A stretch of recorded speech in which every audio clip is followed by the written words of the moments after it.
Hej, vi är en grupp tjejer från mediekreatörsprogrammet på Linnéuniversitetet. Som vår slutproduktion har vi valt att göra ett personporträtt av Emilio Audissino.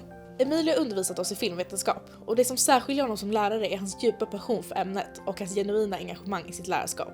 Snart avslutar Emilio sin tid här vid Linnéuniversitetet för att återvända till sitt hemland Italien. Under sin vistelse i Kalmar har han inte bara undervisat, han har även inspirerat, engagerat och lämnat starka avtryck hos såväl studenter som kollegor.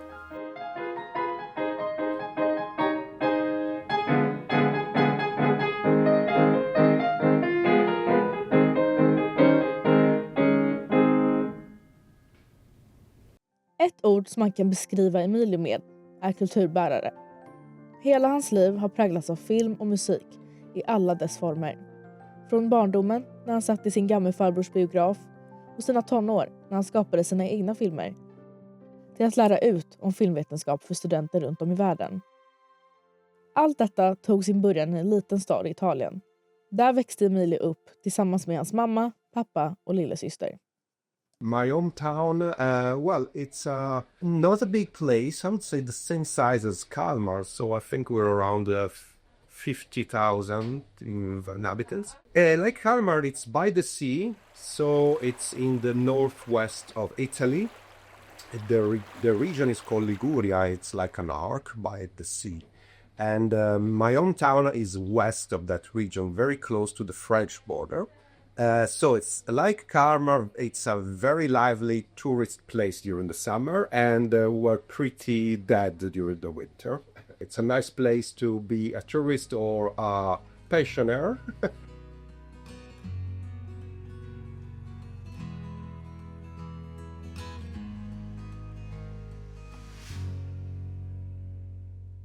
Well, my parents has always been very supportive of me. So I can say I had a happy childhood. I mean, and particularly they never pushed me to do one thing and not another.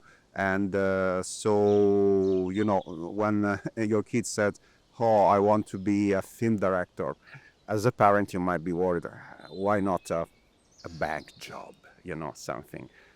So there was never this type of they were there to give me advice, of course, to support me, because, you know, as a teenager, when you have to make important choices, you need someone. Yes, but I think I'm not a parent, but I wish I could be that good as a parent. Yeah. En av Emilios största inspirationskällor har alltid varit den legendariska filmkompositören John Williams, som är världsberömd för sina ikoniska filmmusikverk till klassiker som Indiana Jones, Star Wars, E.T., Harry Potter och Jurassic Park. And it was Jurassic Park that did the trick to me. Jurassic Park for you is ancient history, but I went to see that in theater. So I was 14 and, 13, yes, 94 in Italy. And so I sat in the theater and I was just amazed and mesmerized by that music. So I remember that I sat there and I read through the end credits. You know, people typically, they leave for the end credit. I sat there because I wanted to see who wrote that magnificent music. And then I saw Joe Williams. That was the first time. And then that day I said, I want to buy everything this guy has written. År 1999, när Emilio var 18 år gammal, reste han till Boston för att se världspremiären av en konsert med John Williams. Efter konserten väntade han utanför Symphony Hall för att få träffa sin idol för allra första gången. The first time was 1999. I guess you weren't born yet. Yeah, and actually that year he conducted a concert there, and it was the world premiere of the music for Star Wars Episode 1, The Phantom Menace. And in Boston, I was lucky to hear the world premiere of the music for that film, conducted by Joe Williams himself. So I wanted to have an autograph too, you know, as the cherry on top of that cake, and I managed to meet him outside the stage door, but I was one of the many fans there. So we took a photograph together while he was signing my autograph. And then I remember I was so nervous that I forgot to tell him my name. So I just got an autograph. And then it was leaving, going to the car, and I said, I'm an idiot. I should ask for an inscription with my name. And I excuse me, maestro, could you inscribe me? And he's a very gracious person, he's a lovely person. Sure. And he asked me, what's your name? And I remember I told him Emilio, and he said, beautiful name. And it's an experience to meet John Williams because he has such an intense blue eyes. So I remember he was close to me, and he said, beautiful name with those blue eyes. And I kind of was, like the kind of a fainting type of thing. So I got my inscribed John Williams autograph in 1999 for the first time. 8 år senare hade Emilio tagit doktorsexamen och valt att fortsätta sin forskning med särskilt fokus på John Williams verk. Han hade skrivit sin masteruppsats om honom och fick nu chansen att visa den till honom i verkligheten. So 2007, that was the real first meeting. I was allowed in the green room after the concert, and it was just me, a friend of mine, and John Williams. And so I brought him an article that I just published on him, and we talked, and I properly introduced myself. And he spoke a little Italian, because, music, all the terms in music are from Italy. So, and so that was the first official one. And then after that, every time I attended a John Williams concert, I would send an email to his secretary, and I was on the guest list, always in the green room. So when I brought him a copy of my book in 2014, and I said, Maestro, this is the first book in English on your music. And he said, and probably would be the last one. The first English book on you. Oh, yeah, because no. So he doesn't have an ego. So he's very welcoming, and I always put yourself at the TBC. Very comfortable to be with him. And last time was December 2022 in Milan. That was the first time he was invited to conduct at La Scala. And I remember as a teenager, my dream was to see John Williams conducting at La Scala, his own music. And finally, at the age of 90, in 2022, he was invited to conduct at La Scala.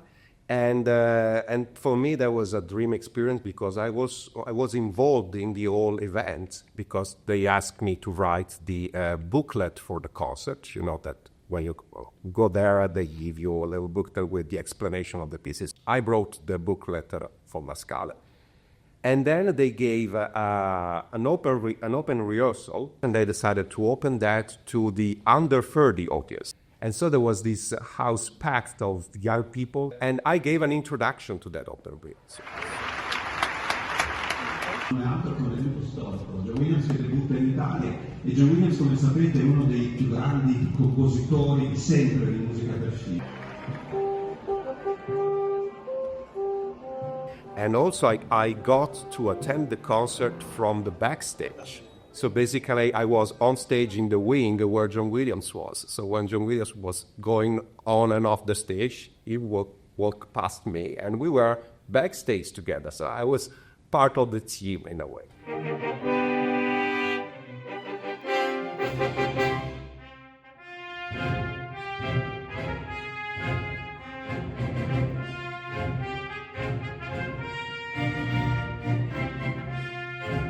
And also, of course, after the concert, I got to meet him in the green room, and we would talk, and we had. And yes, that's that. I also have a video about that. Thank you very much. God bless you. Really. God bless. I remember after that, I said to myself, I could die now. John Williams har inte bara väckt Emilios passion för musik och film, utan också banat väg för hans akademiska karriär. En resa som till slut ledde honom till att undervisa vid Linnéuniversitetet. Hans första besök i Sverige skedde år 2019, då han deltog som huvudtalare vid en konferens på universitetets campus Växjö. Med sin expertis kring John Williams bidrog han både med ett föredrag och genom att författa konferensens öppningstal. I'm still struggling today with Swedish as a language, as you know, because, particularly as an opening, as the opening keynote, you're opening the conference, And typically you say, thank you for inviting me here in... And so I try to understand how should I pronounce this. And at one, I managed to find the sounds, but I was so worried because when I'm nervous, I try, sometimes I stutter order. I was so worried to say, thank you for inviting me here in fuck you. So I remember that day I was rehearsing, don't say fuck you, don't say that show, right? Yeah, but I was very concerned, but it went well, yes. What was your first impression of Sweden when you moved here?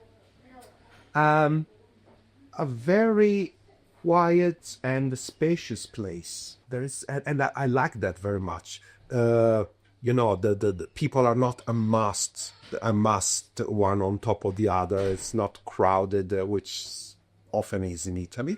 And another thing that I admire about Sweden is the balance between technology and respect for nature. I mean, it might seem counterintuitive. You know, if you are all for technology, then you don't care about the natural aspects. No, here, this is something really that has to be praised. You manage to keep these two in balance. And this is something I really like. Yeah. En viktig del av Emilios liv är hans tro. Han växte upp i en katolsk familj i Italien. Ett land där katolicismen är djupt rotad. Med tiden och i takt med livets förändringar utvecklades även hans andliga resa. När han flyttade till Sverige valde han att gå med i Svenska kyrkan, vilket speglar en öppenhet och personlig utveckling i hans tro. But then, of course, everyone in life is always searching. So I haven't concluded my spiritual journey.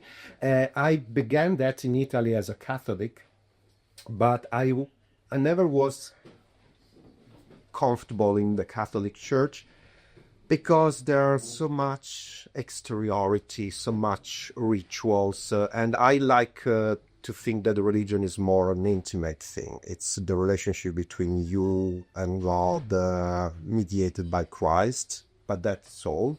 And so I started to be interested in Protestantism, that has a more individual, intimate aspect to religiosity.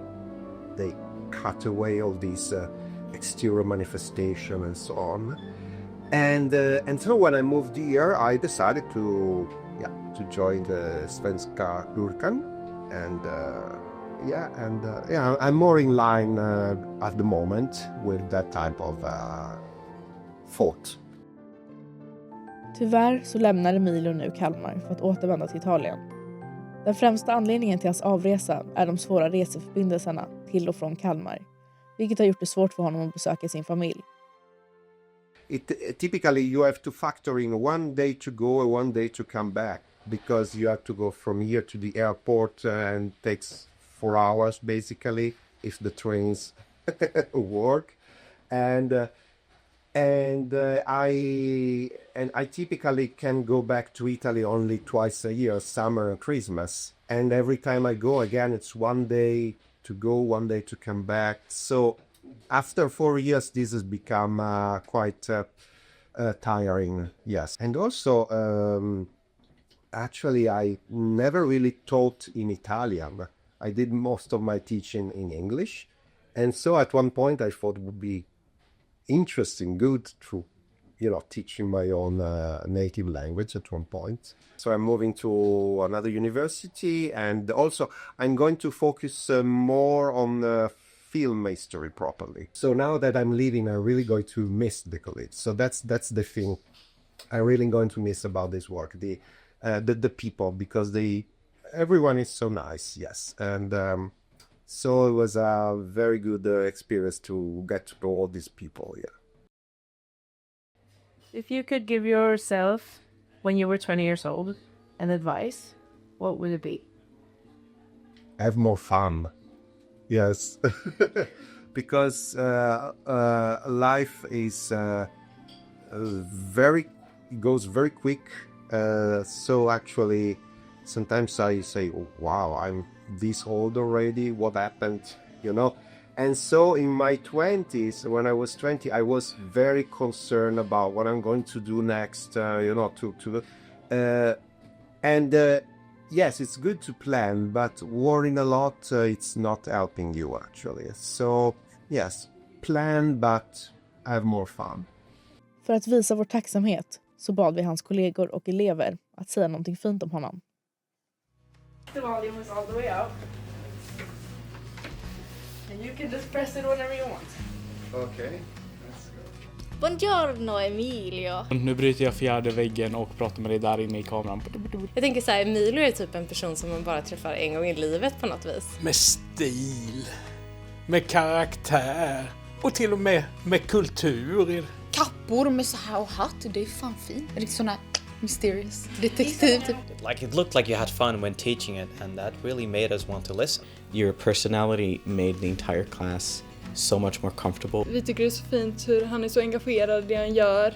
Ja, din personlighet lyser igenom alla föreläsningar. Man kan som se en sån här lampa som bara tänds, så att nu fick han en idé. Det har varit väldigt kul att ha dig som lärare. And I think you're gonna end up in a place that will like appreciate you more. Keep doing what you're doing, Emilio. Vi kommer sakna dig. Ja! Arrivederci, Emilio!